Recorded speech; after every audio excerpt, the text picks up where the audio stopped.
You are on the platform, and look, a big story in the last few days, and I thought I would let the dust settle on it, as we often do here at the platform. We don't pretend we're always going to be first, we're just going to be best.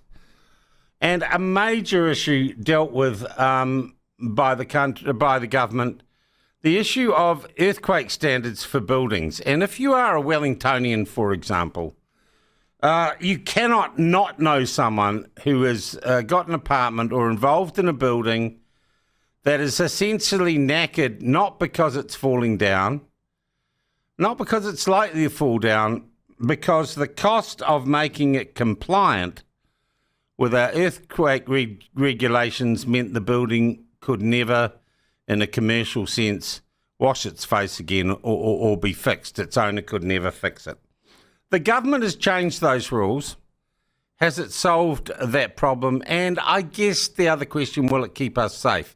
Well, to have a look at what's happened is someone who's been involved in real estate and commercial property in particular in Wellington for quite some time. Chris Gollins, also an associate for many years of Bob Jones, Sir Robert Jones. And Chris joins us on the line now. Chris, nice to talk to you again. Nice to talk to you, Sean, even if I'm described as dust, but never mind.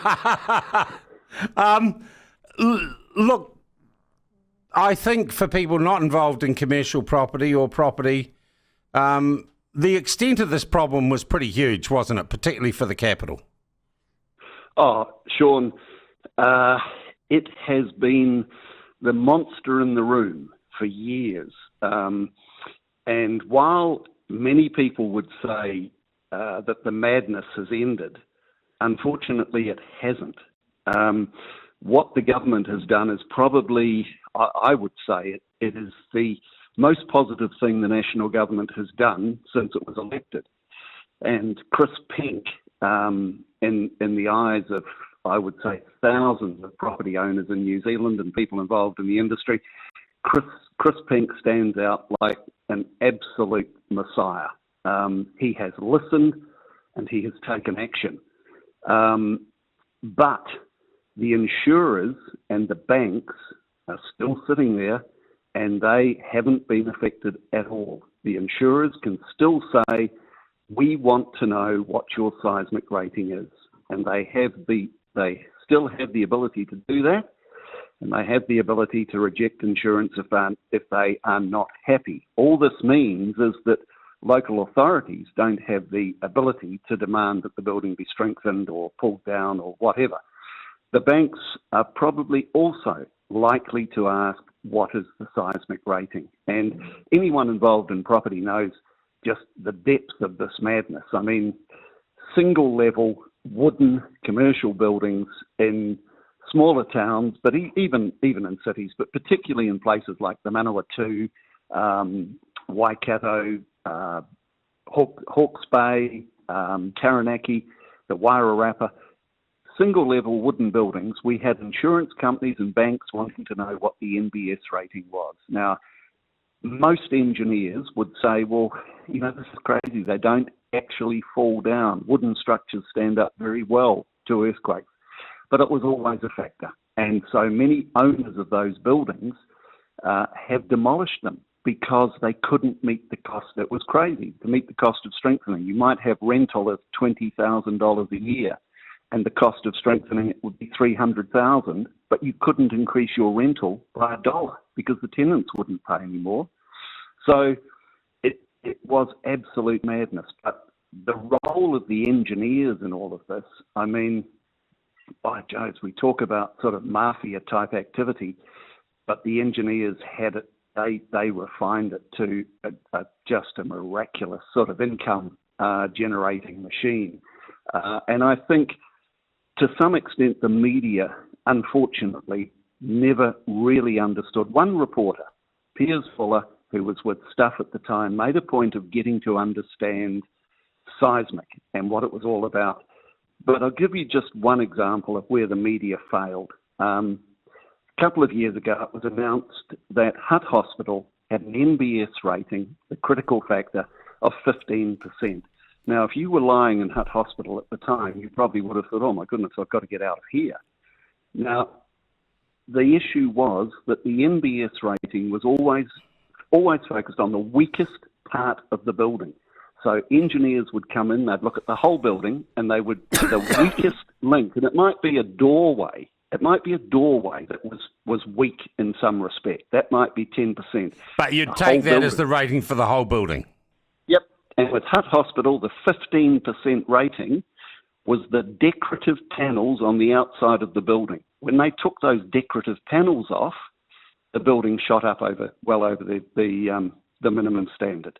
But the media reported it at 15% and caused a fair bit of angst in the community. People concerned about if they had someone in hospital or if they were going to the hospital. All right. So you're saying these reforms haven't gone far enough? Well, they haven't, because the insurers and the banks are still going to... I mean, look, I had an example yesterday of someone asking me, what is the NBS? And I said, well, hang on a second. This has sort of disappeared from the vocabulary. And they said, no, our insurance company has asked. That's yesterday. So... it's amazing. Chloe Schwarbrick should get and pick this up, because she went to London with the Insurance Council halfway through last month. She must be mates with them. Maybe she could have a talk to them, Chris. Yeah, but I don't think the meetings were at Harrods. Oh, okay. Yeah. So I think she missed the meetings, Sean. Yeah. All right. So what you're saying is we do have some common sense from the government, but we need now to go to the insurance industry and say, and the banks, and say, stop looking for excuses not to insure or to charge people more money, right? Yes.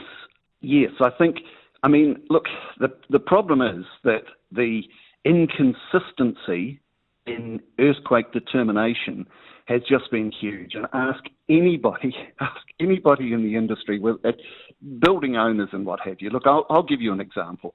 We're dealing at the moment with a property in Pororua that was built in about 2002 at a cost of about $7 million.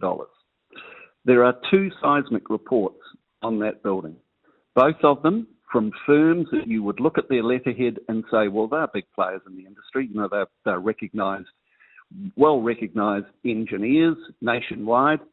One of them has assessed the building at 33%. The other one has assessed it at 100%. Now, that's the madness that has pervaded the commercial property business since the Christchurch earthquakes. And that's really...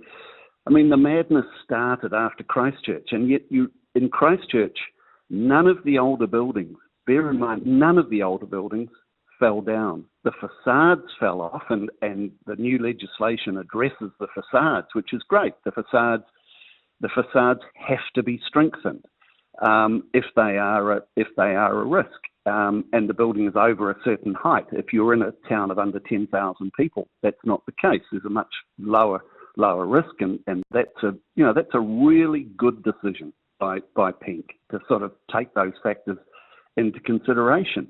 But bear in mind that when the Kaikoura earthquake came to Wellington, and Wellington was hit hard by the Kaikoura earthquake, there were 3 buildings that became uninhabitable: the BNZ, Statistics, and Defence House on Murphy Street. Now, all of those buildings, all of them were built post-2000.